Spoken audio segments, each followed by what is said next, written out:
We welcome you to the third session called Kal, Aaj aur Kal, Cultivating Successors. This is happening in Nalanda under a talent, leadership and governance track. This session will be moderated in a storytelling format followed by a question and answer session. We will invite participants in this session to share their experiences of leadership transition within their respective organizations. The moderator for this session is Kashyap Shah, who is partner at Britspan Group, and he also heads the Britspan Non-Profit Development Program. I hand over the stage to Kashyap now. Thank you, Simrita. Thank you, everyone. Good afternoon. I think we will have more people coming in, and I already see them. But story after lunch. So that's, I think, a good idea. Hope you all had not a very heavy lunch, but it's the onus is on them to make it interesting.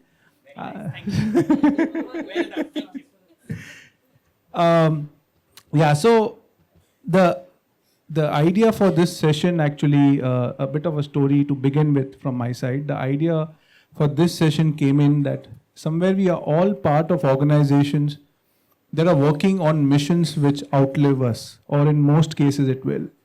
When we talk about SDGs or other goals, we are talking about decades and not years. So in some ways, we are cogs in that wheel or part of that process. That makes it all the more important for us to think what next and what after us.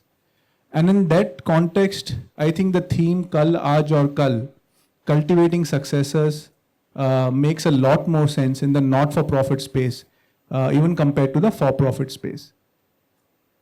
Today, we are going to focus on founder transitions and leader transitions at the senior level. But at some point, I think the larger energy in the group when we were discussing this was that cultivating successors is actually applicable at all levels and not just at one particular level or the senior level.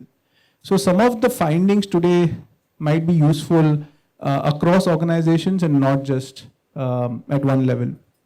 Before I go further, let me quickly introduce the panel or the speakers here. Most of you would have known them or heard about them, read about them, but I will just do a one-line introduction in the interest of time. So Bharath is the founder of Fields of View.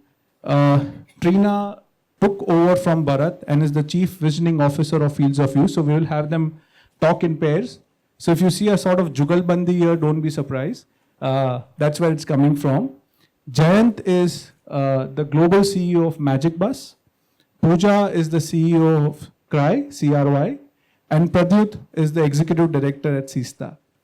So super exciting. We have a very diverse and eclectic speakers, as you can all see. And looking forward to this session. Now, how are we going about the next 90 minutes, right? The first 45 minutes, we are going to hear from them the stories of their hustle, their struggle, their challenges, their dilemmas, and perhaps their triumph vis-a-vis the transition. So I will leave the stage to them and they will go one after the other and talk about their experiences. More of conversations, more of storytelling, not necessarily all cognitive, lot of it about the feel, about the non-cognitive aspect. After that, I will pose some questions to them as moderators, and it will be around 20-25 minutes of questions. And then we will go to you, all of you, to ask your set of questions. So at any point of time, if you have a spark or a brainwave, please note that point, and we would love to come to you and for questions as well. So with that, we can get started. And I would like to first give the mic to Bharath and Trina for their story. Over to you. Hi, is this? Hello, yes. Hi everyone. So like Kashyap kindly introduced us, Bharath is the founder of and current co-founder of, very important truly, and currently I'm the Chief Visioning Officer at an organization called Fields of View. Just for a quick introduction, at Fields of View, we build games and simulations on public policy issues. to connect policymakers to those they're making policies for, so that the policies can be responsive, effective, and so on.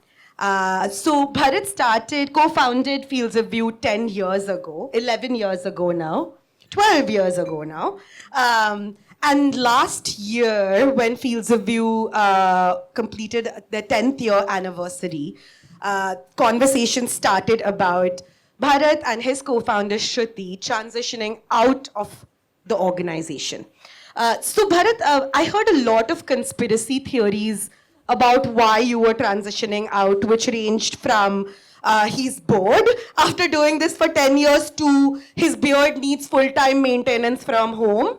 But tell us today, khulasa kijiye aaj public mein, why did you decide to transition out? What was the thinking behind that? So the reason Trina decided this would be a better option is otherwise I can be boring and drone on for us. So she decided she'll ask me questions and I have to restrict myself to those answers. But as is my wont, I don't do that. I'll do whatever I want to do. So, so I think like Trina said, it's been quite a dozen or so years in this journey, right? And I think when we started, one of the things that we were very clear about was for us, the idea is always, like all founders, everybody who wants to work on a problem, the problem is at the heart of it, right? It's the center of what we want to do. But as we go along, time kicks in, gray hair that kicks in, other things come into picture, and then you forget, you lose track of what it is that you're working towards. Fortunately for us, and very cleverly for ourselves, we'd surrounded ourselves with a board and a bunch of advisors who kept us on our toes, who were very, very clear about what we wanted to achieve, why we wanted to do this. And one of the things that we did at the 10-year mark was we went out to the rest of the world. So as Trina mentioned, we are not an organization that does grassroots work ourselves. For us, other organizations become our stakeholders. And these organizations could be advocacy organizations, could be research organizations, could be government partners. So we went out to all of them and asked them, hey, it's been 10 years, what do you think about our work? Have we done anything useful? What do you think we should do next? And one of the consistent thing that everybody told us was the fact that your work is great, there's always a but, right? There's never a sentence without a but. But now you need to focus on how do you take this to a larger set of people. It's very limited the way that you're focusing on just one problem at a time, just one tool at a time. You need to start thinking about how do you take this to a larger context. Because obviously 1.4 billion people is not a small number, right? So how do you take this out to a larger context? That was a consistent feedback that we got. So Shruti and I, that Trina was mentioning, had never thought about a transition in this manner. We always talked about and lamented the fact that in civil society organizations, many times the organizations die with the founder. But we didn't really plan our own transitions, right? Rosy-eyed glasses. But then once we got this feedback, we went back to the team and we said, hey, this is the feedback, what does everybody think? And then that's where everybody was very excited about it. They said, this is great. This is wonderful. This is a great evolution for the organization. And then, so what we did was, so Trina and I know each other for 5 years now, no? 5-6 years now. Like 8 years. 8 years now. We're minusing the 3 years of COVID, so 5 years. We said we need to find the right skills for this.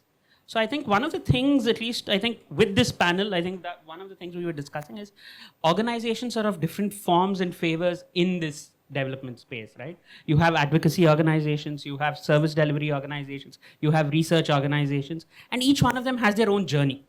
So leadership transitions also will vary across each of these organizations. And it's not necessary that after the founders, the next set of people who come in, their life doesn't have to be driven by this, right? And I think we just need to think about putting systems and processes in place that can aid that process. And then very early on, Shruti and I also realized that it's not about replacing us. It's not really about saying we need to find another person to do what Shruti does or to do what I do.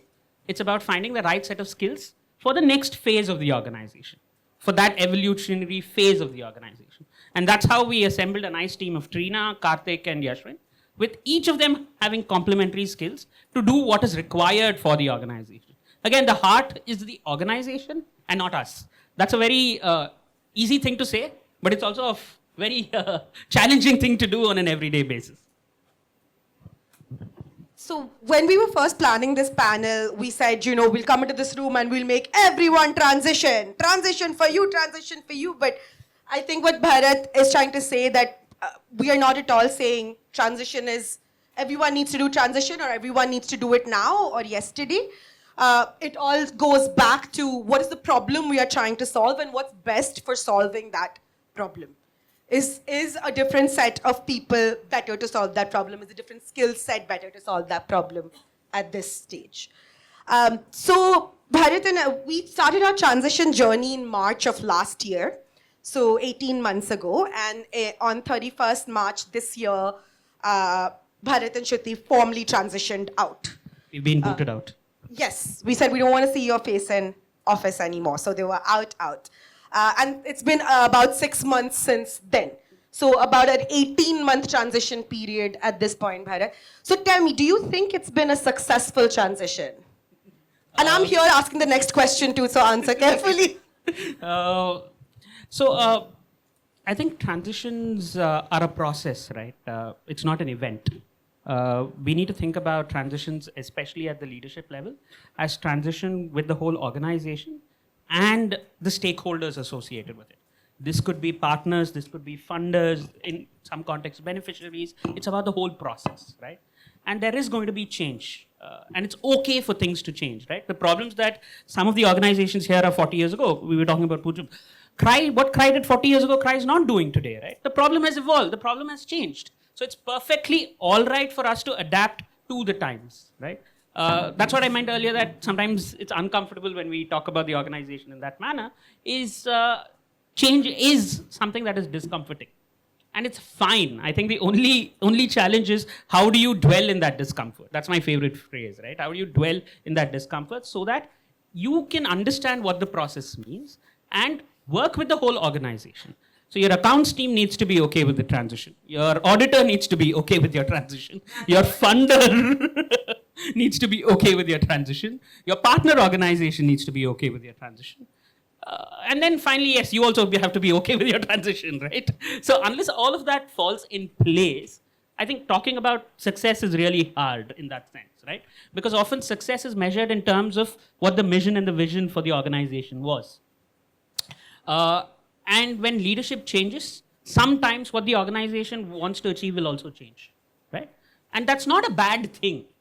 Accepting the fact that that is not a bad thing is critical. Because most people tend to forget that, right? After all, we're all very closely attached to these problems, right? We tend to forget that. And this is why I said it's also a process of taking along all the stakeholders, because then everybody understands this is where we are headed, right? So I think that's a key element.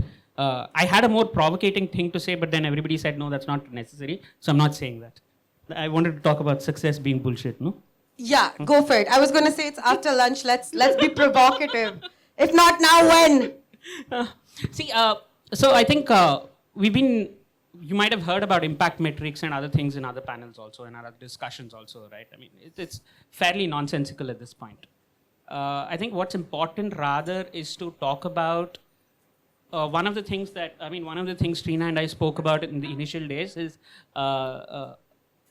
can these organizations envision a time where they are redundant? Because that would mean you've addressed the problem that you set out to address, right? Can they do that? And I think if that continues to be the focus, all other things will fall in place. It becomes easier to address all other things, right? If we can make ourselves redundant, then we have actually addressed the problem that we set out to be. This again, in conjunction with what I said earlier, problems change, problems evolve. So therefore you evolve to address these problems, right?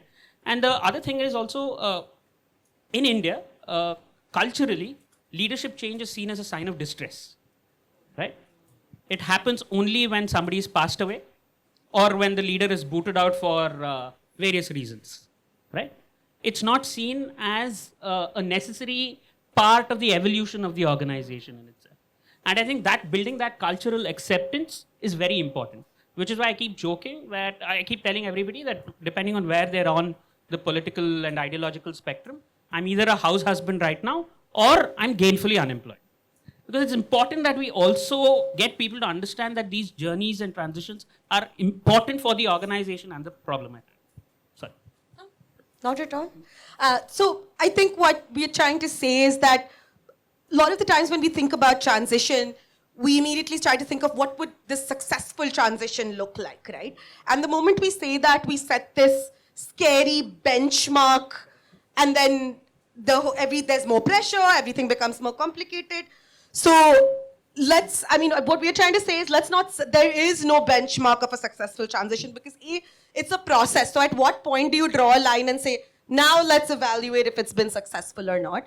And also because succession means everything is changing. Mission, vision, strategy, so many things. So with everything changing so much, how do we keep a non-moving line as success, right? So we can't.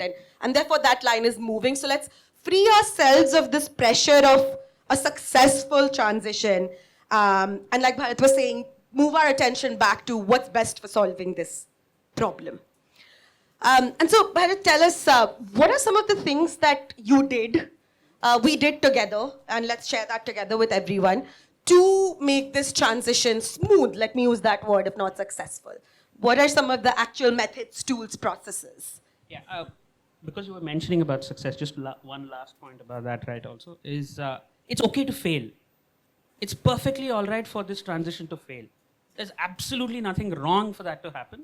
Because I think we are so fearful of the fact of failure in itself culturally that it limits what we do. And I think that learning for us is very, very important as a society at large, to say that it's okay for failure, right? To accept that we can do this. And I think that goes back to what you were talking about, right? The idea that if you put that aside, then you can do your everyday job easily. That becomes the primal path. After that monologue, coming back. So just a quick anecdote. So of course, when I sort of, during the transition process where now I was, responsible for this organization, mission, vision, team, etc., etc., I had recurring nightmares of this place, like raising this place to the ground in the next 6 months. Recurring nightmares, right? Like, oh, these people build this organization from scratch, made it last for 10 years. It's going to take me just 6 months or under to raise it to the ground. And so I used to share that with Bharath, Shruti, the rest of the leadership team. And, one day Bharath said exactly what he said right now, which is like, it's okay to fail. And it was such a simple thing to say, but I cannot tell you how much of the psychological burden it took off of me just to hear the words that it's okay to fail. And, but anyway, long story short, good news. We raised funding for a whole year, runway, doing some very fun, exciting projects. And so when we raised funding for the year, I called Bharath and said, we got this funding, we're good for a year at least. And he was like, okay, so like, is your recurring nightmare gone now? I was like, no, it's just changed now. I'm going to destroy the organization in 1 year instead of 6 months. But back to some processes, tools, methods. Yeah, so I think, so when we went to the board, we went to our board, me and Shruti, my co-founder, we went to the board and we said, hey, this is the transition we are planning. This is the research that we've done, this is what we found, and this is what we want to do. The president of the board very politely told us, now that you've planned this, please leave by 31st March. He gave us a timeline. We didn't have a timeline. So that's why I say we blessed ourselves with a wonderful board in that sense. And they actually told us that it's amazing that you're doing this transition, but I think what I'm saying about process is also something that comes from them. Think of it as a process. And when we told them, so one of the concerns that they had was who's going to do the things that you were doing? Because as founders, co-founders, we tend to do everything under the sun, right? We don't really draw a job description for ourselves, whether it's fetching coffee, whether it's calling up somebody, whether they're sick, whether you want to make sure they're okay, whether somebody needs a loan, whether somebody needs a taxi to some place. You do everything, right? So they asked us, who will do all of this? How are you planning these roles? One of the board members actually asked us, have you defined job descriptions for your new team? So that made Shruti and me think about the fact that we're not out to replace ourselves. I think that's a very critical element, right? Because most people tend to think of this as replacing an existing team. It's not replacing a team as much as finding the right set of people for the right new demands of the organization, whichever the new demands are. So I think thinking about it from that perspective becomes very critical, what the new demands are, and therefore then we put things into place. Who has these skill sets? These are the skill sets that we require. Who has these skill sets? And another element was always having redundancy within the organization, because I think one thing, again, going back to we blessed ourselves with a very good board. They made sure we had redundancy plan for the leadership team. They flat out asked us, tomorrow you get hit by a bus, what will happen to your organization?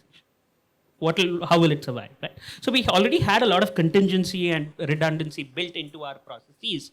And then when we got Trina, Karthik, and Karthik likes to joke, this is the longest unpaid internship he's ever had, because he's been a friend of FOV since we started out.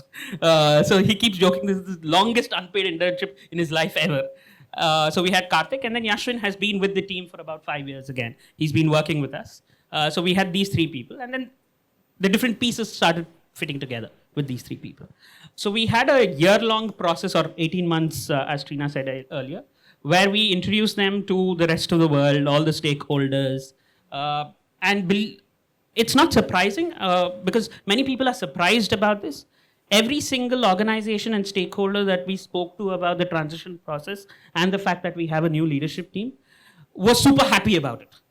There was not a single person who said that this is a bad thing. So I think all this fear that it is seen as a bad thing also is something we need to constantly check, right? Because everybody was super happy about it. Nobody had a problem. People were super happy Bharat was transitioning. Yeah, out. So we put in processes, so the accounts team, so weekly meeting with the admin and the accounts team to get them up to speed, because especially in this space, statutory compliance, I mean, all of you will nod, 50% of our time sometimes ends up getting spent on compliance and statutory requirements, right? So somebody needs to be on the ball for those things. So getting the admin team, the legal paperwork done, all of that becomes very critical, right? And I think the last portion of the transition is most people do what is called a soft transition. They're not there, they're not part of the organization, but they're still driving decisions. That was something that we've heard. So because we are good researchers, we went and spoke to about 24 organizations about what transitions they've done. One of the things that came out from all of these organizations was, are you doing a real transition or these soft transitions, right? So we were very conscious of that. And which is why, like Trina said, we got booted out on the 31st. We have nothing to do with the organization. Absolutely nothing. And that, I think, it becomes critical also for the growth and survival of the organization.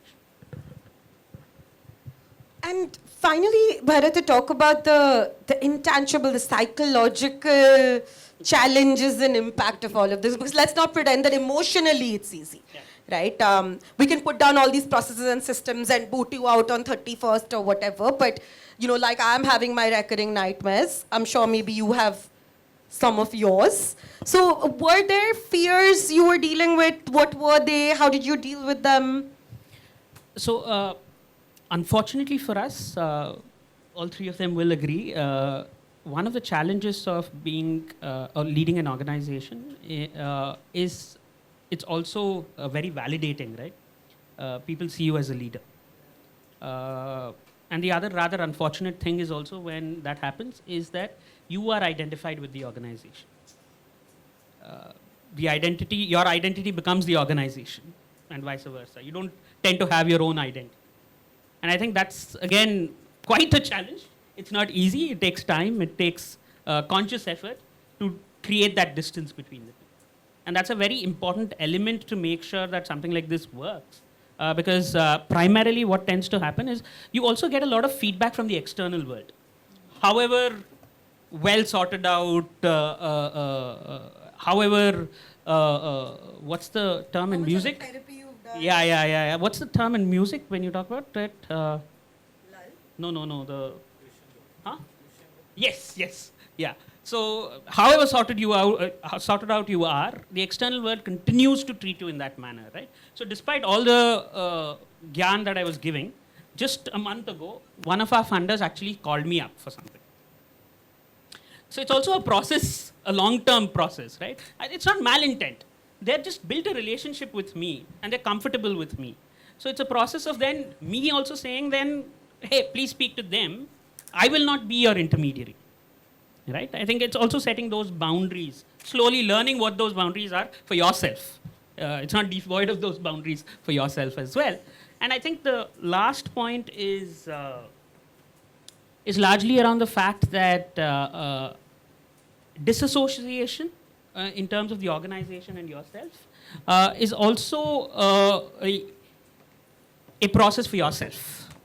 Something that I learned as well, because I didn't set out to start an organization. I'm a researcher at heart.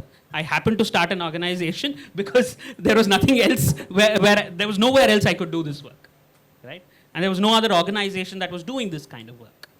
So that's how we started this organization. So when that happens and then you grow into this identity also, you then have to figure out how do you ungrow from this identity, right? That's me. Just to add the last thing to this, and Kashyap, then we'll end for now, is like Bharat was saying, I think internally we handle the transition process quite well. Like I was saying, Bharat and Shruti were very supportive in terms of it's okay if you fail, or also that you're not replacing us, you be you, and that's why we brought you in the organization.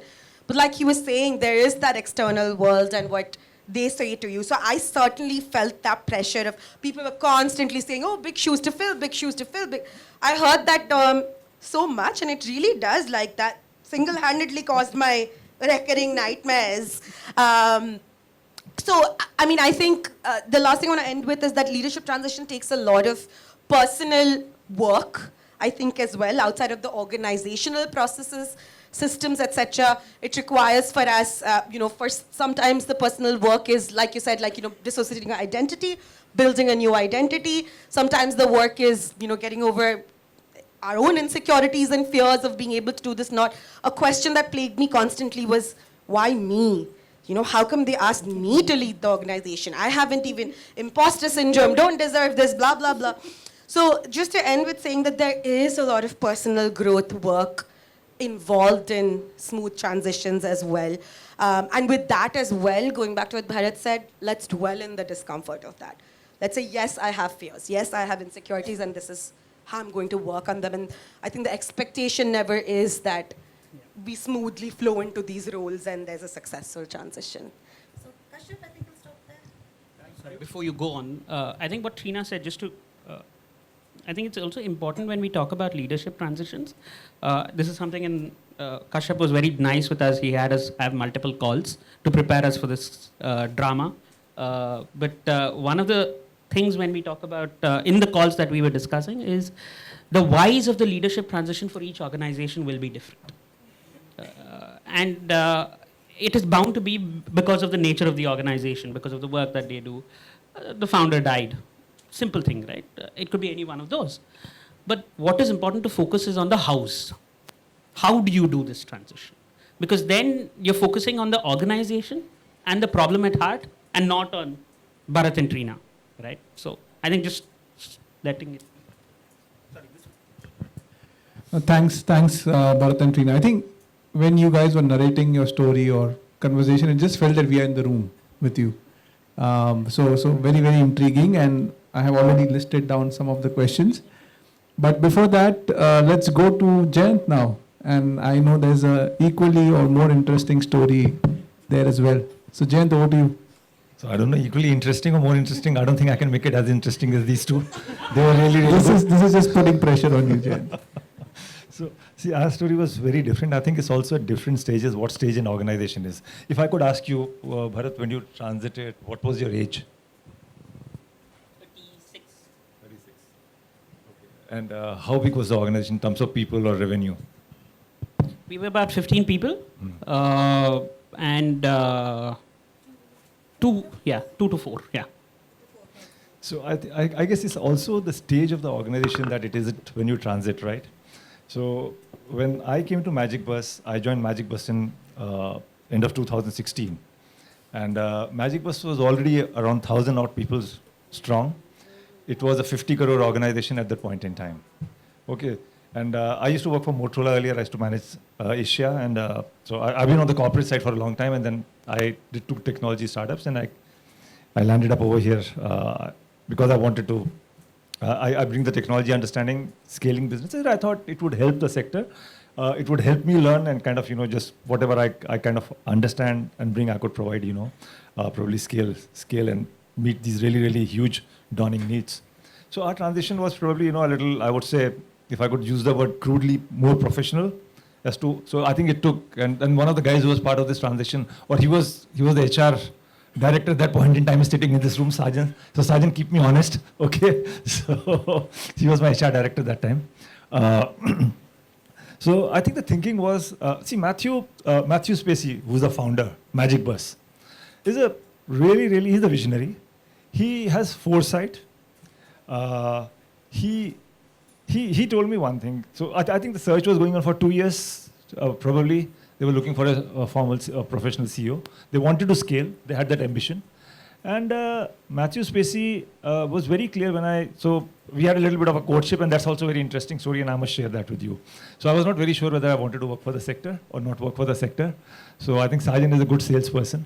So he was trying to convince me, Matthew was trying to convince me, and I was still trying to make up my mind. Then they said, why don't you go and see a program? So a car was arranged for me, and I went to see the program. And when I went there, just one thing led to the other, and I saw that, how they were using play on the field, and how they were impacting the lives, how they were training people, and how these youth were actually becoming local leaders, etc., the way they were behaving. I thought there was real power in, what Magic Bus was doing. And that got me interested. And then slowly, by the time I was kind of moved out from there, the whole team was standing over there, because I went to the office and I saw one thing. They were standing with their hands folded, sir, aap humko CEO ki tarah join kar lijiye. And I told Sajan very clearly and Matthew that I'm going as a friend. I'm not deciding to join right now. But it was a really good, very, very warm, fuzzy feeling, but it was also scary, right? Anyway, I took some time then when we joined. So Matthew was very clear. Matthew says, Jayant, your success would be that if you make me redundant. So he was very, very clear. So that is where I think that was the starting point. He says, if I get hit by a bus, Magic Bus should stay and it should thrive and survive. So we started from that point. And very clearly, I had just, a big ask. I told Matthew, see, when I run the show, I will be running the show. I'll be very transparent. I'll share everything with you. But I don't want any back channel. See, as long as, like Bharath, you said, the personality of the organization becomes the founder's personality, right? And people do want to reach out. And we were, I think at that point in time, we were already probably around close to 18, 19 years old organization, or 20 years old. I think 18 years old. So and he's a very charismatic person, I'm sure some of you who would have met him, how charismatic he is. He's a lovely storyteller. And so people really related to him. People loved him. And, when you come in as a professional CEO, obviously, there's resistance. And more so, when you're coming from a different sector altogether, right? They see, is this guy going to come and kind of, rule over us? Is he going to teach us something that who doesn't know anything? And that's the fact. I didn't know anything about the sector at all. And I'm still learning. So I think those are really, really big challenges. And so I said, Matthew, I'm going to stay as long as there's no back channel. I run the show. I will keep transparently share everything that I do with you and with the board. But I don't want because the minute you start doing that, I will not be effective at all.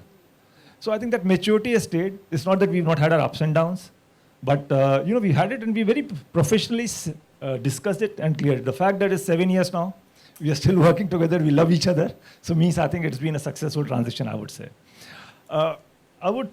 So when I joined, and I'll give you some little bit of, there was a lot of fantastic work which Magic Bus was doing. I spoke about the programs, etc.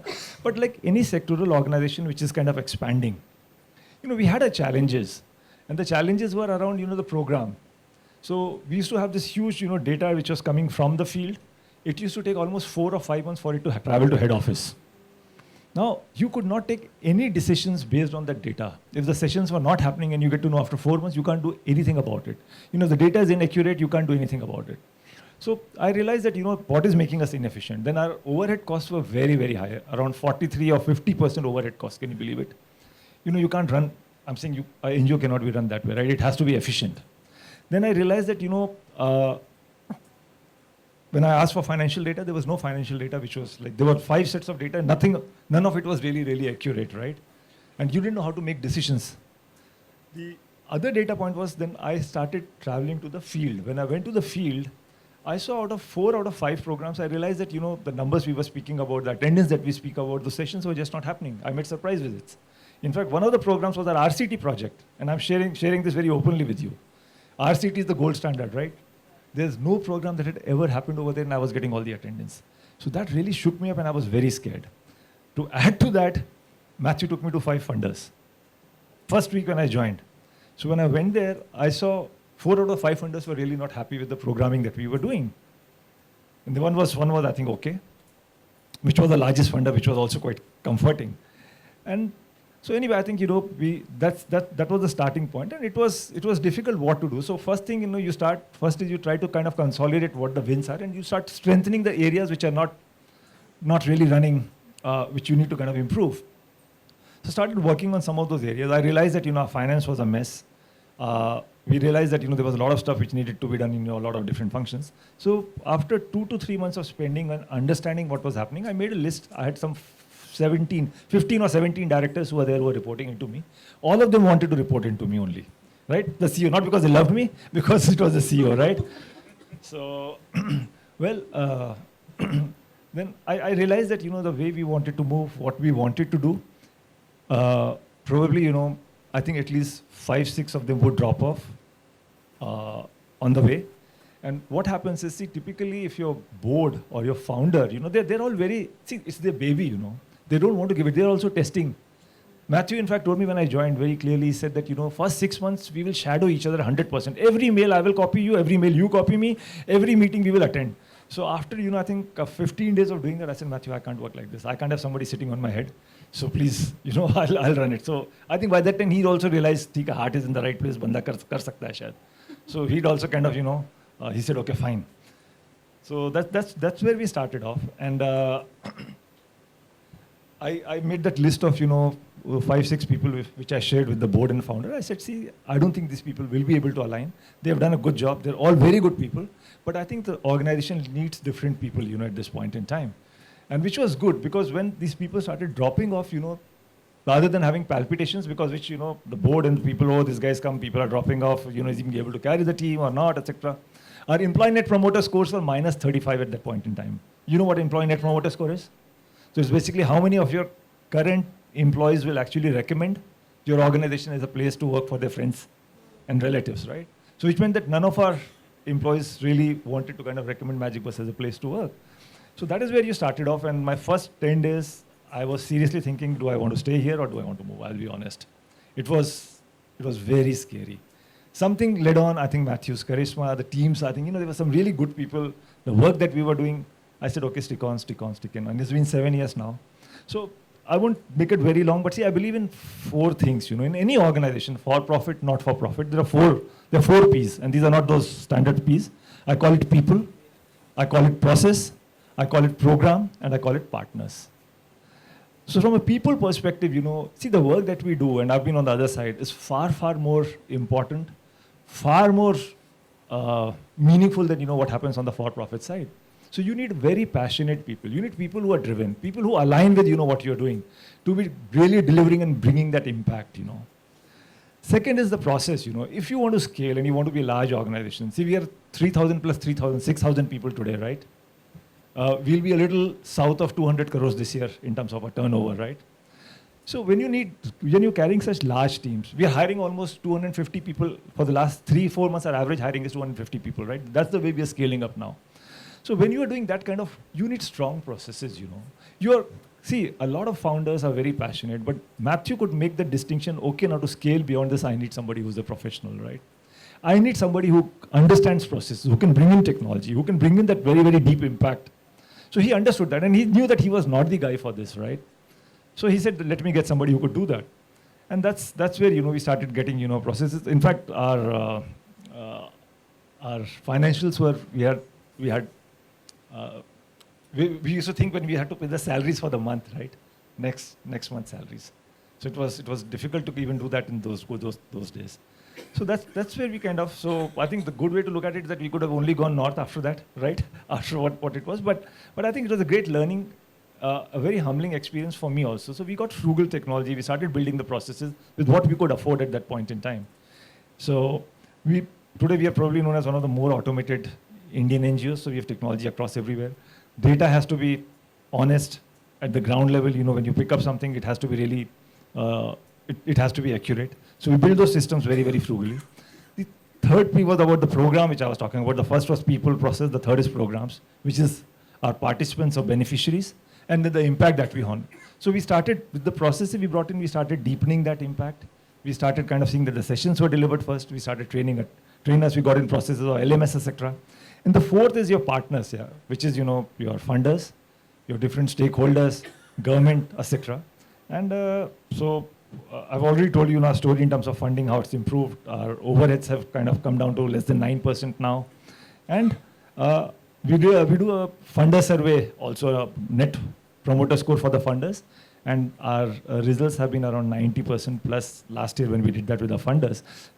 So which is very good because in my Motorola corporate avatar, anything which was 60% north was supposed to be really, really good. So I think it's good. Can we do more? I think we can do a lot more. We've really focused on culture. We've become one of the best NGOs to work for now. So from -35 to, you know, that's been a phenomenal journey. So I also have this dream of making it one of the most aspirational NGOs to work for. So we continue strengthening, you know, the whole recruitment or the talent acquisition process. So we're working hard. But ours is a very, it's not as interesting a story as your guys, but it's a different, I think it was a different stage that, you know, and a different place that, you know, we kind of, you know, Magic Bus is at and where it wants to go. So I think on the four fronts, I think it's been a tremendous journey for the organization. It's built a good diversified funding portfolio, so we're getting funding from, you know, different CSR, institutional, the HNIs and galas and the international funding, and retail. So we've kind of diversified the funding portfolio. Three streams are doing. It's also a risk mitigation strategy. So I think the succession is basically about being transparent, building trust, about, you know, really caring for your people. So in fact, when COVID happened, right? So a lot of organizations, sectoral organizations were laying off people. We decided that we will not do that. See, 70% of our staff was really, you know, very, very small salaries on the ground, right? And so there was nothing that we could do. And there were people like us, you know, so another 30-odd%, you know, who had salaries, who could take a cut. So I said, we'll have a salary cut, which is a cascading cut, highest at, you know, the highest level. And when we reverse this, you know, because 40% of our money had actually gone to Prime Minister's care, rightly so. And we didn't know how to run the organization. So we kept the whole team, we didn't let go of anyone. And we said that, okay, you know, this is one family, we stay together. And then when the things came back, we returned it, you know, I think we kind of, you know, got back to the old salaries. So I think when you care about people, you're passionate, you also create an environment where, you know, people are learning and developing. I think it does kind of, you know, it does make the organization much more resilient and stronger. So I guess that's probably, you know, where we are at this. And yeah, one more very important thing, you know, when I started off, the board, all the boards are really good. We have a fantastic board, but the boards always expect the CEO and the management team to be very strategic. So, and I realized that, you know, our challenge was right now operations. I told you about the program part of it, right? So and the board is kind of, you know, telling you, oh, where's the strategy? So I had a tough time kind of, you know, telling the board, see, I am the doctor. I know usko पेट में दर्द है कि उसको cancer है. Let me give that बीमारी की दवा also. I know what दवा has to be given. So had to get the boards aligned, make them understand. I think first 1 or 2 years were really, really difficult because they were wanting to see a lot more strategy. I said, this is not the time for strategy right now. We just need to get things in shape, and then we need to kind of, you know, move on. So I think we could today. Obviously, there's good trust. There's I think it's in the right direction. Our ambition is to scale. We feel that the problem's really, really huge. We want to work as an ecosystem player, working with other people. So on the partnership, again, other than the funding part of it, we've signed up with, you know, 6 state governments penetrating all school systems across. We've got a commitment of around 80 lakh adolescents who will be part of our program. this in the next couple of years. And then we've got another 4 or 5 state governments still wanting to kind of, wanting to sign up with us. On the livelihood side, we've scaled to become one of the largest players. Last year, we had 100,000 people who are actually part of a livelihood program. We're building a platform, again, technology-based, which is about future of skilling, which is AI-led. Got around a good, decent amount of funding for that also now. So I think, there's good, I think, I wouldn't say the transition was smooth. I think there was tremendous learning for the organization, for me personally also. And, but obviously nothing as interesting as you guys. Thanks, Jayant. I wanted you to actually, you could have, next time we'll do that, okay? Trina, you can come here and ask the questions. Yeah, let's switch places. So, Jayant, one rapid fire. How many people are reporting to you now? So I have a good question. I think around 12 people now. Oh, so it's not a successful transition. No. So what I have seen now, our leadership is around 26 odd. So there's a C level which is there in between the directors, at least directors were there. So we also can, because I'm a serious guy, you know that, right? Okay, so on that note, we are running a bit late on time. So my request to Puja and Pradyut is, I think I will reduce my time as questions from the moderator because I think it's more important to hear from them. But still, if you can take like 8-9 minutes each, that would be useful. How is the energy in the room? Is the lunch coming up? Okay, and just quick show of hands. How many of you are part of a non-profit? I am the outlier, okay. And how many of you are thinking of a transition or already in a transition? Okay. So, Puja and Pradyut, your job is that after both of you speak, I will again ask this question. How many of you are thinking of transition? And everyone should raise their hands. Okay, Puja, over to you. Yeah, so I have a slightly complex story. In a sense that I don't know how many of you are familiar with CRY. I always proudly say that I'm the 4th CEO of CRY. So there have been many transitions at different stages of the organization. So I was supposed to be accompanied today by Pervin, who was actually post-founder, the first CEO of CRY. But what is interesting in our transitions, I think, is that each of them were done very similar to what you talked about, Bharath, which was they were not done because, the world and their brother and sister told you ki, "Arey, ab to chhod dena chahiye." Yeah, there's a lot of this pressure you get, which is, okay, now you've completed 10 years or whatever. This is the right thing to do. But that it was the right thing to do for strategy change. Yeah, that the CEO at that time looked at where the organization was and knew that the set of skills, the attitudes that would be required to take it to the next level. And we were fortunate that we had Pervin, after our founder Ripon, who saw her role as sort of almost, what she was saying? She said, there was a founder and all the emotion, the energy, the emotional fervor of the organization was in that founder. But now you needed to spread it to a larger number of people. It had to enter this institution, right? So that there would be a 4th CEO. There would be, hopefully I will have, 3 levels of leadership ready, right? And what is it that you would want taken and what is it you would not want taken? In order to articulate what was so basic to the nature of the work that we did for children. That would have to stay. And we actually went through a phase where I was a tiny little coordinator when I joined and Pervin was CEO. But she saw me as a future successor. So there was a lot of mentoring, a lot of grooming that she did, which was, for example, she used to tell me, you have a very long nose, which I do. And she used it very effectively to ensure that I learned about program. I was an HR, by the way. So I was setting up HR, but the HR conversations became about how do you create an organizational culture? Which are those, 3 or 4 like critical things? So I'll give you an example. CRY held on, and I pray till today holds on, to a value called dignity, right? And it's very well to say, I'm sure we all say we have dignity, right? But how does dignity live out in the organization? Can you create compensation systems that reflect dignity? Can you create communication? So I don't know how many of you have noticed, but the CRY communication, the ads you will see, whatever of us you will see, you will never see misery. We will never exploit what I call the makhi mandrawing brand of advertising.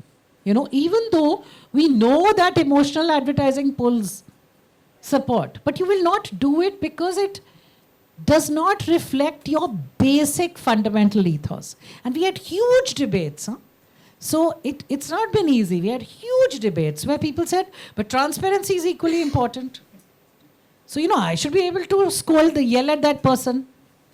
And we are saying, okay, transparency is important, but it does not trump dignity. You will not de-dignify anybody. So you can get sacked and CRY till today for being terrible with your people. You may be super efficient. You may get targets. You may get whatever, right? But that one you will not be able to violate. So we just picked up 3 or 4 things and said, let's create a culture, rituals, systems that will actually carry this forward. And at the same time, we have to create an organization that can grow or that can completely change. I mean, if I look at 2001, I think the first transition was between Pervin and Ingrid. If I look at it, there was a complete change of strategy. We used to get all our income from cards. We changed that to individual retail funding. It was an absolute sea change. We had to ask 100 of our 200 people to go. And the old CEO, so Pervin said, this I will not give Ingrid's burden. This is my burden. I will do this. I will do it in the most dignified manner possible. So I remember I was HR head. I was told, you will find 100 jobs. And I found 100 jobs. We did not just let people go. We found them 100 jobs. I remember having to shivvy people along for interviews, and they're giving you gali. Everybody's giving you gali, and you're like, nay, you must go. Because you're not going to have a job after 6 months. So again, walking that, I think the value of transparency and dignity, that these people may be having to go, but how do you ensure that exit is something they are on board with? Yeah, and they are not, you are not creating a tear in the organization. And so that transition really was, and I mean, all of us loved Ingrid, and I must tell you, we used to weep when Pervin said she was leaving. The whole organization would start weeping. Like one full drama fest it was, And she was actually really surprised. She was like, oh, I don't know, you all love me so much. We were like, excuse me, you are our heart, you are our soul, you are our vision. And we saw it in her. And it was very difficult for us to accept Ingrid, who was very different. She was very professional, she was very cold cut. I mean, Ingrid could chop you into pieces with one sentence. And we were used to Pervin, used to love all of us and listen to us. And it was really interesting how they did that transition. And for me, I think comparatively when I came in, and we heard a lot from Jayant about how do you feel when you actually take over. And for me, it was very easy because Ingrid was not there. So really I feel sometimes no one had an option, right? It was going to be me. But because I had not been there for 3.5 years. I had not been in the country or in CRY. And for me, actually, my role model was Pervin, and that was scary again. So I would do these, I do these awful things sometimes. Like I'd have to get something done and I would say, Pervin would have seen it like this. Then one of my reportees called me out on it. She said, I have noticed, when you want something done, you evoke Pervin's name. So I'm like, you're right, I'm really sorry. I think I should just say, I want this done. Yeah, but it's interesting how you carry sometimes the shadows. You carry that burden of being, fitting into those huge shoes. And I mean, I remember I had to make a statement to myself one day that, Puja, you're not Pervin. You carry your own strengths. The cry of today is 10 times as large of the cry of that day. For example, you cannot just get up one day and say, oh, let's do, we had these fights. Pervin is on our board now. So she went away, was not with the organization for 5-6 years, and then came back on the board. And she will still fight, saying, but why can't you do this? And I'm like, no, Pervin, we now have fixed budgets. I can't just take money out of something and put it into something. Maybe you could 20 years ago, but today you can't.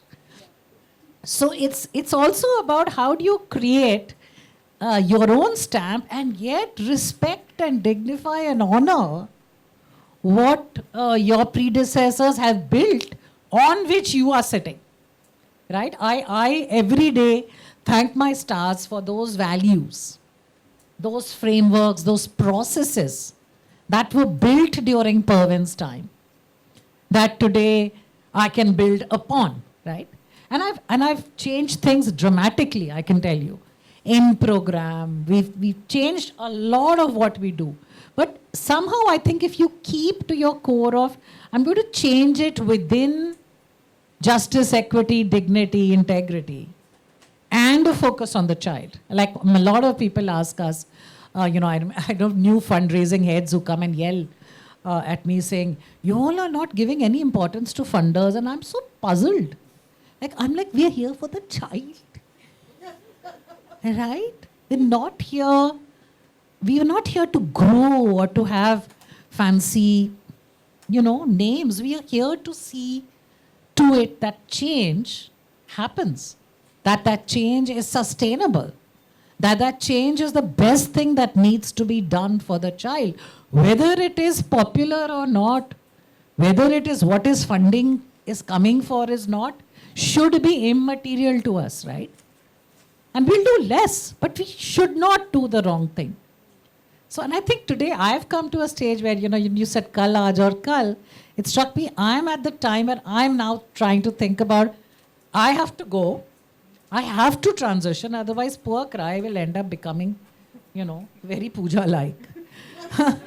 It's almost 12 years and the organization in its vision is very large. It has to grow to wherever it grows. And I don't see scale as number of children or frankly amount raised, etc. I pray that we never really become that big.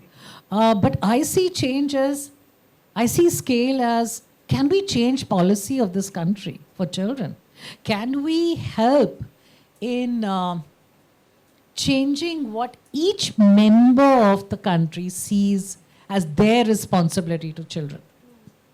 Because unless we do that, all this messing around is not going to work, right? As long as you and I believe that children should be in labor, it doesn't matter, yeah. What all we do to alleviate labor. If normal people believe that I can still employ a child in my home, we are in trouble. So that might be the scale or what that you want to achieve really as an organization. And frankly, a 40-year-old organization, it's our business. We better do it. We can't sit around saying, oh, TK, I'll do 100 children here, 100 children there. It's not, it doesn't behoove us, so to speak. So I think there is a next stage which will require, I feel, for example, more use of technology, will require finding other ways to transform people's mindset. And that might be very different from what Cry is doing today. So we may need completely different leadership. So yeah, I have to now prepare for it. Thanks, Pooja. Super, super cool. with that, over to you, Pradyut. Thanks. So I've been listening very intently, and it is very such insightful sharings by all four of you, and I think I have to take a lot of insights from them. I have been through two transitions, and it has been a mixed feelings. I come from Northeast, based out of Assam, and engaged with an organization called SESTA, Seven Sister Development Assistance. We work in different parts of Northeast in promoting livelihoods, institution building, natural resource management, and CRY is also one of the partner. So the reason where we work is not very known for this kind of leadership transitions, whether it is in the civil societies or whether it is in many different movements. We have had lot of long, violent movements, I would say, or even students movement who had acted as special groups. So we had never seen that even transition at that level also happening. So it's not so acknowledged. I think you have mentioned that culturally it's not that acknowledged thing as a leadership transition. And if it is more so in Northeast. And even in the non-profit sector also, I have not seen many organizations, even if very few, who have actually so-called successfully transitioned. There has been always some hiccups there. But thankfully, our genesis, SESTA genesis is from Pradhan. And many of us who founded Pradhan, founded SESTA, were actually working in Pradhan, and there we have seen some successful transition happening by design, not by default, but by design. So when we started SESTA, and we had seen like a 5-year journey of an ED and passing on the baton to somebody new who would also take on the same thing, but also bring in new elements of strategy. So when we started SESTA in around 2012, we were very clear that we would have this 5-year kind of rotational leadership. At the time, the organization was small, and my predecessor was the founder and his co-founder. They were very keen that after 5 years, we should have somebody new joining in as the leader. And there were also again debates whether the predecessor would stay on in the organization or would move on from the organization. There was a lot of debates, because again, I will again come on to the next part, that there are also pitfalls. But the co-founder, one of the co-founder, he moved on to form a new organization as a sister concern. It's a for-profit entity. There is a very smooth transition. At my predecessor, he decided to stay on, and I took the mantle. And it was again through a very participatory process. We did sociometries, we had, but because the organization was also very small. And it was a very smooth transition, and he was also visionary, giving me the space, but also continuing to be a director, even was reporting to me. So although initially I had a lot of anxiety, because in experience or in age he was senior to me. Now he was the ED and now he is going to report to me. But I was very lucky that this transition happened very seamlessly, and we complemented each other. Our styles of leadership are very different. The way we communicate, way we solve problems, way we interact with donors, way we would pitch our models would be very different. But we used to complement each other, and the organization, maybe because it was small also and it was growing, so it was there was a lot of acceptance in the entire model. And he stayed there for 2 years, and then he again moved to the co-founders organization, and we still continued to draw support. And then the organization grew in that span. When I joined, there were say around 15 people, and now we have grown almost 10x. Same with the resources also, and a lot of systems, a lot of processes. We started the organization development process around 2016-17, and the focus was on building the leadership of the team. Because we started something called executive traineeship, where we bring in youngsters from the colleges, groom them for 1 year, and then they will become the executives. So people are very new. The average age group in our organization would be in around 2018-19 will be 24, 25. And I was there's a generation gap, I would say. So at times there are also difficulties in explaining a lot of things, like perspective building, or when we talk about say MEL, when we talk about impact, or even for proposals, there are a lot of gaps also. But then that happened. But I was very clear that as my tenure came to was ending, when this 5 years this thing, I was very clear that there should be some transition. There was also this thing that as a design we thought of that starting, so I should not cling on to that power. It was more actually coming on from the feeling that we should make a trend in the region. That can be a trendsetter for the region, for the ecosystem. That is one. That also put some pressure, of course. Maybe I could have stayed for a while, but then I chose to continue. But then there were also a lot of fears, whether the processes that we had initiated, whether these will be sustained or not by the next level, whether we will get the right kind of people. So there were a lot of anxieties within me. And also as an individual, this was for the organization, but as an individual, I was having a lot of anxieties that this was something that I am good at, leading the team, building the team. When I move on, whether, what will I do? How will I fit in? Probably whether I will stay back, and if I stay back again, how will the new person will take in? Will there be a parallel power centers?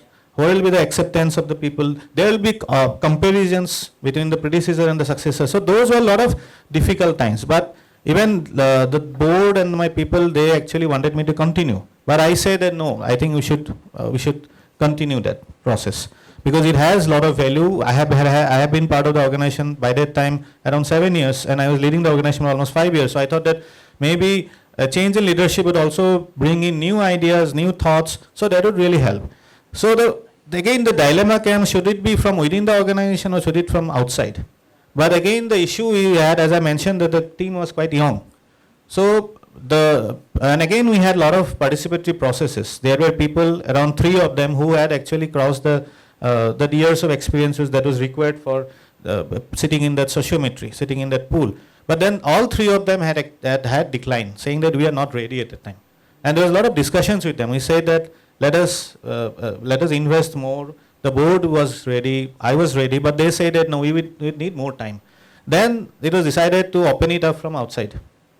So again, there was a lot of doubts in our own minds, in my own mind, whether somebody from outside would be able to assimilate himself or herself into the milieu, coming from a different culture. In our organization, there is a set of values, non-negotiables, a culture has been set up. So whether that acclimatization or that assimilation would happen seamlessly.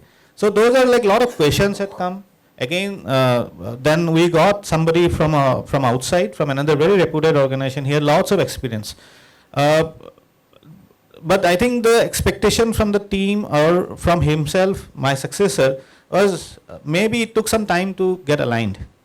He was taking his own time to understand the entire processes, but then there were also expectations from the team to move at a particular pace, because we had now started growing. There were a lot of movement happening. There was a lot of dynamic thing. People are very young, and my successor, he was a little aged. There was a gap with the team. So I think it took some time for him to also again this thing. And when I look back, I think on the hindsight, I also think that maybe the process could have been less jarring. It was a little abrupt. Probably I stepped out too soon.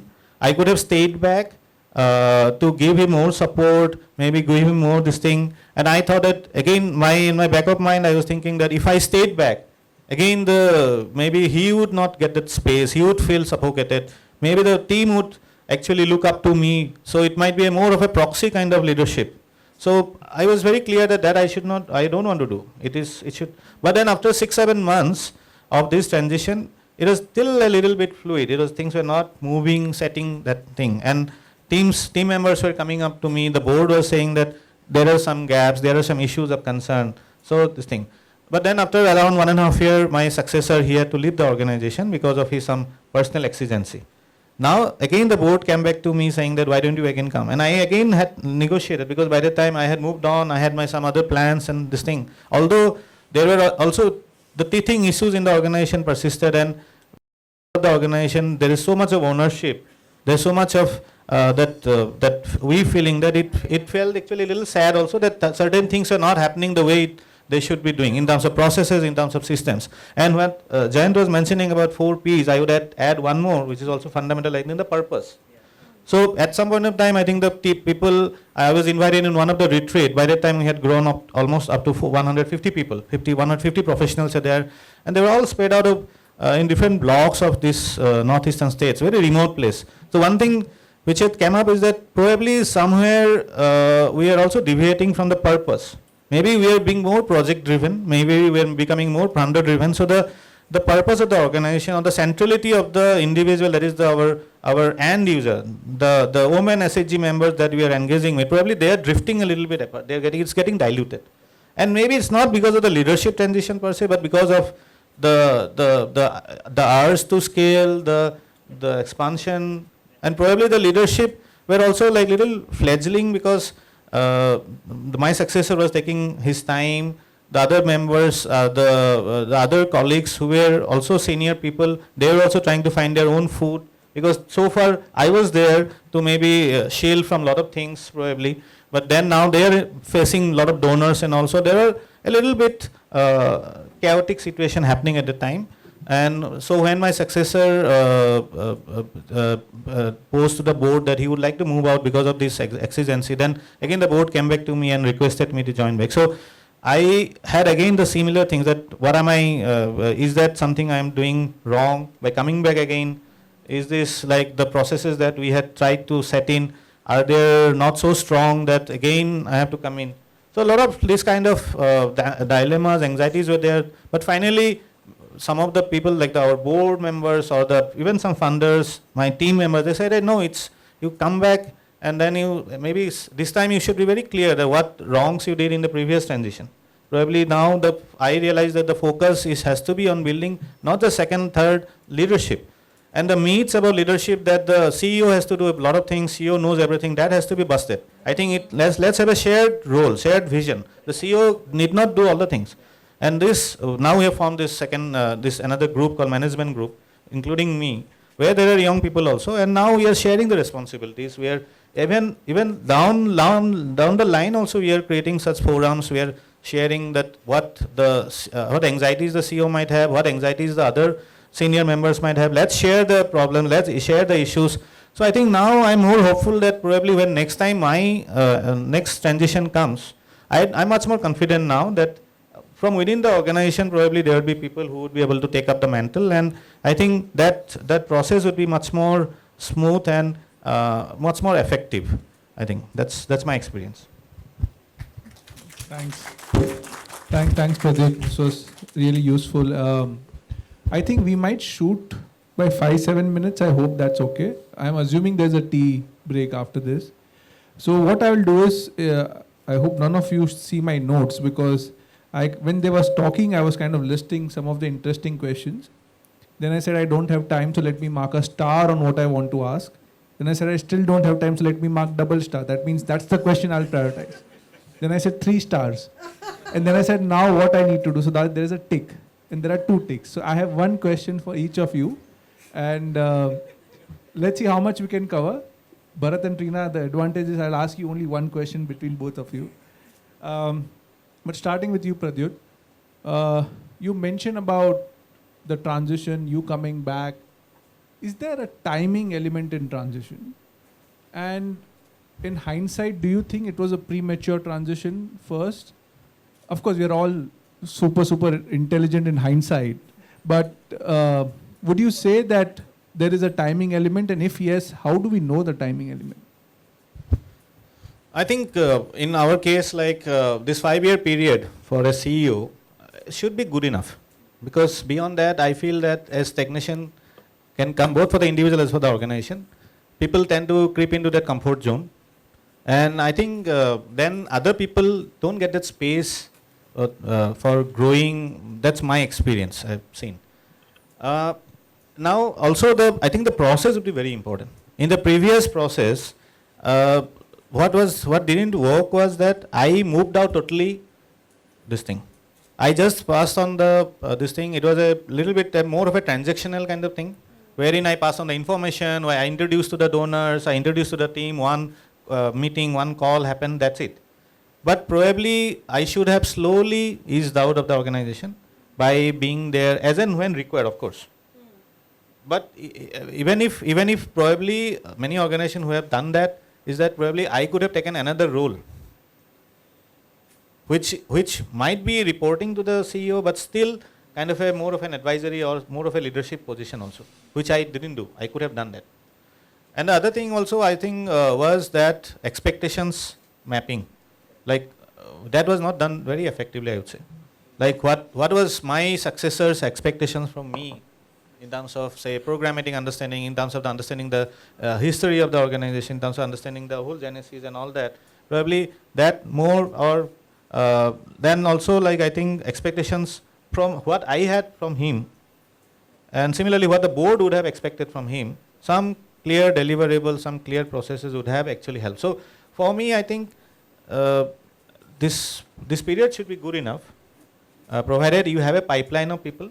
A. B. The process should be much more organic, much more transformational rather than very transactional.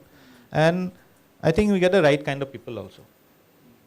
In our case, my successor, he had initially thought of moving back because he was based out of somewhere else in Orissa. He wanted to move to Northeast because he is from Northeast. But then circumstances didn't allow him to move. So probably that intent of giving at least 5 years of time rooted in there probably would be also important. And while we say 5 years, I think the thought process or thinking should start maybe second or the third year itself. Yes, I think so. But again, I am not very keen or not very supportive of that idea of picking only one person. Let it be a group-based thing. In a group, suppose now we have, I mentioned about this forum called management group, where we have like 6 people apart from me. Probably we pause this entire thing that what is the collective shared responsibility, shared goal, shared vision.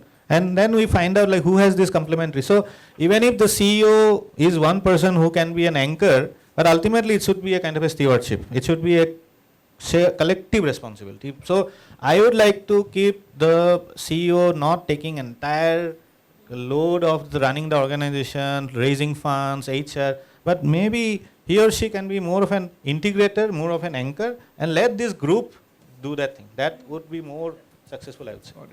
Makes sense. Puja, coming to you, you mentioned you are thinking of transition now. You have 40 years of legacy to protect. No pressure. But you mentioned about from Pervin to Ingrid to you.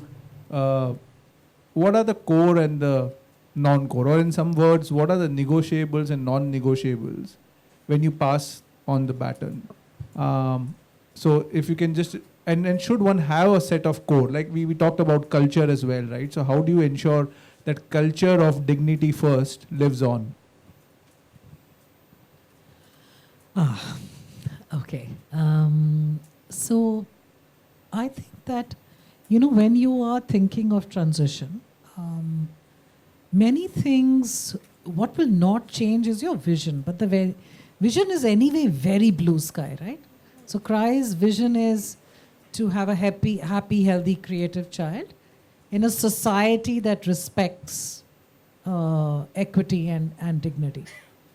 So there is a lot of scope for change and adapting to the environment, right? So I think strategies will change and have changed in the last 40 years.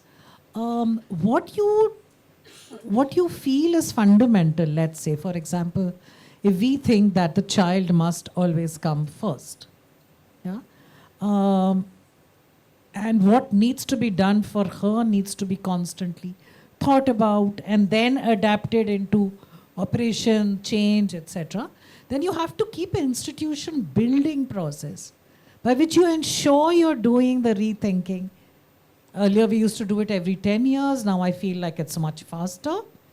So actually have a look at your data on change and what you need to change every 5 years. Because the 10-year thing doesn't really hold anymore, especially after COVID, I can tell you. It just went out of the window. So there are changes. Organizations now have shorter I think the other thing that has kept us at the core who we are, and I meet people who were there with us 25 years ago, I meet people who were there with us 5 years ago, and they report they talk about missing a similar thing, about the warmth of CRY or the sincerity. Nobody says we were over clever. We've never been over clever, but I think we've always been a very sincere, warm organization. I think untruth and unintegrity doesn't survive. And to do that, we realized it was hardcore processes that had to be in place. Like HR has to be powerful. The planning process, the processes of accountability. This took almost 2 or 3 years for us to set into place, where we had to align the organizational KFA setting, right down to the individual KFA setting. And when we review, we do that. And a lot of people come in and say, oh my God, such a big process. Why does everyone have to participate? So that is where your mettle gets tested, right? Because you're saying, I want to build collective leadership. We always say that the CEO of CRY doesn't get to be the conductor of a Western orchestra. We have to be a jazz conductor. Everybody is doing their own thing, right? And you just have to figure out how to get this together and how to get it to synchronize. And how do you build greater ownership? As that will be driven by processes. If you are, for example, non-transparent about salaries, so it's small things, sometimes that actually create, or I hope will create, a continuation of a certain way of thinking. Like if you don't reward initiative or ingenuity, innovation, like if you won't reward 1,000 flowers bloom, then you will end up saying, you'll keep doing the same thing, hoping you'll get different results. So I think some of those things, or constantly think about what you're missing. So I feel this process of thinking once a year, sitting down and saying, you know what? I always say we beat ourselves up a lot in CRY. We're the most self-beaters I've ever seen. Oh, this is shit. Oh, that is shit. Oh, so-and-so is doing this so well. But that's okay. Maybe someone is doing it better than you. And don't compare yourself to people who are worse than you. So I think setting that thinking process, to my mind, the accountability process of saying, you know what, we are civil society organizations. Nobody asked us to be. Children did not ask us.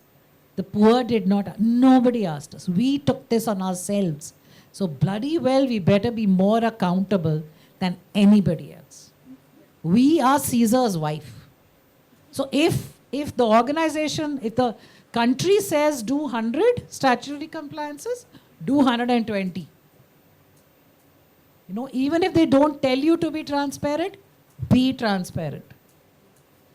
Just have better practices than anybody, because we owe it. This is our nature.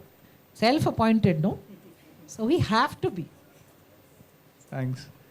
No, that makes a lot of sense. Jayant, coming to you, you mentioned you are a sort of an outsider when you joined in, and people thought usko kya hi aata hoga, or corporate for-profit fundas he will bring. And you mentioned the first 10 days or first month or so were very, very difficult. So in a transition, how do you settle in? And what are 2 or 3 things you did that you think worked? And would it be fair to say that the first month or 2 months was a bit of a hostile environment for you to settle in? So see, okay, so let me just answer it in different ways. See, in any organization, you will have, 10-15% of the people who are the leaders, right? They like change, they're progressive, they're aligned to the vision, and they would like to do the right things, right? There are another 70% who are followers, who will follow them. The problem is the last 5 to 10% who are there. So you need to retool them, repurpose them, realign them. So that is where the problem. So I think, and once you identified, these people, then you kind of start working on them. So I think that was one of the things. And when I said that, those 5 to 7 odd directors, etc., that was part of, identification and trying to work with them. Some of them fell off, some of them kind of continued and started contributing. So I think it was a mixed bag. So also one very classic example, from a for-profit to a not-for-profit. So I told you that when I went, the sessions were not happening, right? Now I believe this is taxpayers' money. It may or may not be, but you have to be really, really honest about your impact, the program, the vision, mission of the organization. So you really need to really deliver on it, It's very, very important. And if you're not doing that, then let somebody else who's doing a better job take that, right? I think you also mentioned that. So what I did was I said that, okay, let me bring in some technology at the ground level. So when I started doing that, so my question that I was asked immediately by the team was, don't you trust us? Now as a new CEO who's also wanting the people to like you, we might say we don't care, but I'm sure all of us do, right? So So you want to be liked. You also want the people to believe in you. You also want to see that, people start buying your story, aligning. So what do? So I took a couple of minutes and I just stepped back and I said, what should I do? And I took a couple of days to think about this. And I said, see, we have children, right? Do we trust our children? We trust our children. Do we have oversight over them? I think it is our duty to have oversight over them, show them the right path.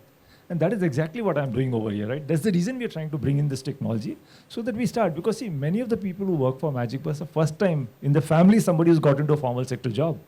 They don't know what the work environment is. They don't know how to kind of behave in this kind of, formal, institutionalized kind of an organization. So it's also a duty to show them the right path.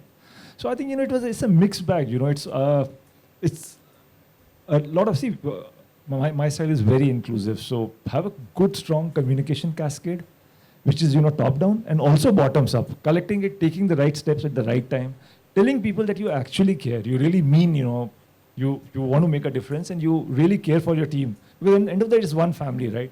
So I think, it's a very difficult thing to kind of say what is the one or two kind of, but I think it's a mixed things. You keep learning from and as long as you're adapting, you're learning and improvising, I think, things keep. I don't know if I've answered your question. But No, definitely. And I'll definitely use the child analogy that you trust them, but you still need to have oversight. So I think we will overshoot by 5-7 minutes.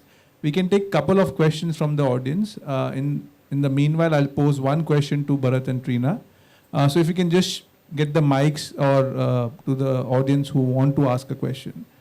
Bharath and Trina, I think very recent transition, March 2023, 6 months have passed by. You mentioned about different things, how the conversations were, the nightmares. So if there is one or two things you would like to do it differently, what would they be? Either one of you can answer or both of you.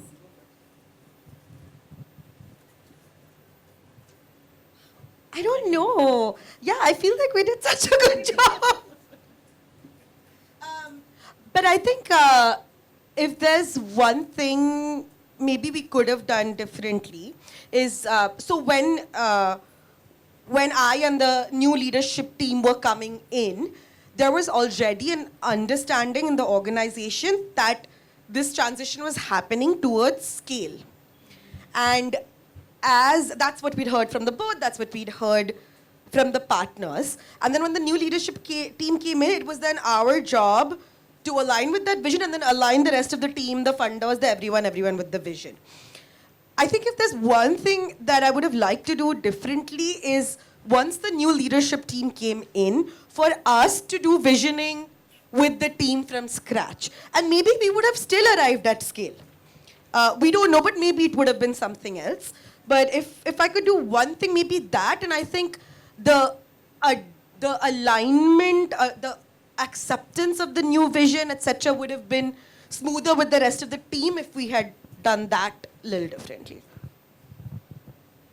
I saw you were in alignment. While I agree with her, I think the thing with, just want to respond to what Puja was saying, right? I think what's critical is when that transition happens, it became Puja's job to make sure the people who don't fit the roles that Cry was performing earlier, to help them find jobs.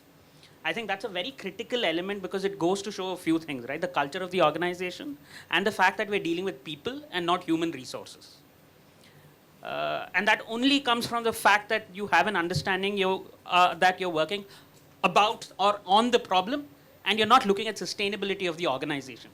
That's not the principle that you're looking at. I think that's very critical. Just wanted to bring that up because even you mentioned that about the leadership team, which becomes a very critical element, right? So just to highlight those two facts before we stop.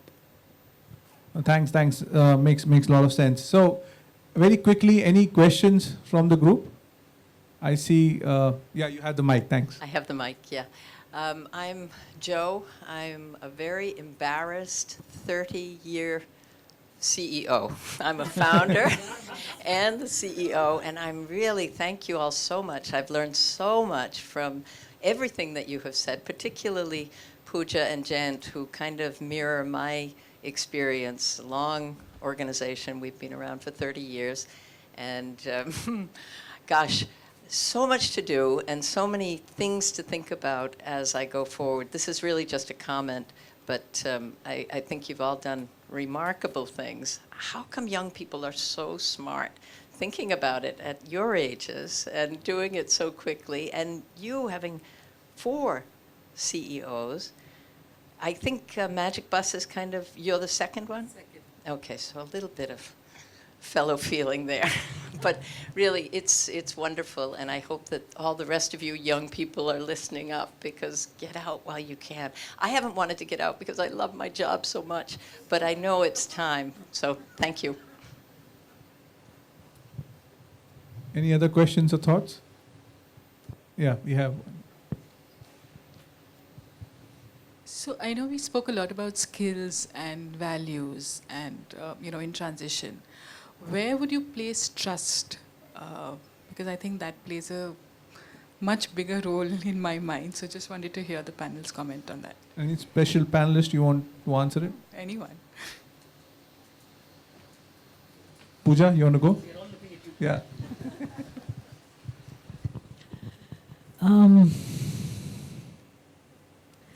I think, somebody said to me the other day, they said, I realize that when I have a goal to reach, I'm so focused on the goal that I will drag everybody else over the finish line. And she said, you have taught me that you have to enroll people. And they may go a little bit slower, but eventually they will own it as well, right? And they won't blame you. So I think, personally think if I look at various transitions, so I'm not sure, I don't think I can comment on new person comes up. But the ones in CRY have been from within. And definitely that building of that trust and the people actually believing, like I was really fortunate because people had a memory of being able to trust me to be a certain kind of leader, even though I may have become quite different. But, I find that I get pardoned a lot more, especially in the beginning. I was saying, ye to achhi hoti thi. So I think trust has played at least a huge factor within our organization. But it must be very different when you have people coming from outside. And how do you build that trust in people that, boss, you are as committed to this organization, its purpose, its growth, as the older people were. But without that, I don't think it will succeed. If they think you're out to smash them, they're going to be in trouble. I just want to add one thing on the trust. I think it's a specific kind of trust which, in my experience, is the most important. It's this trust that I or no one else is coming with malintention. I think as long as that kind of specific trust is there, the rest can... I might not trust that you can pitch to this funder as well as XYZ or me or whoever. I may not trust that, the data coming from the ground is exactly what they said, all of that. But as long as we can trust that there's no malintention, what that means is we can fix those problems then. Oh, the data is not accurate. Where is it falling apart? Let's fix it. The pitching is not happening properly. Let's do some training.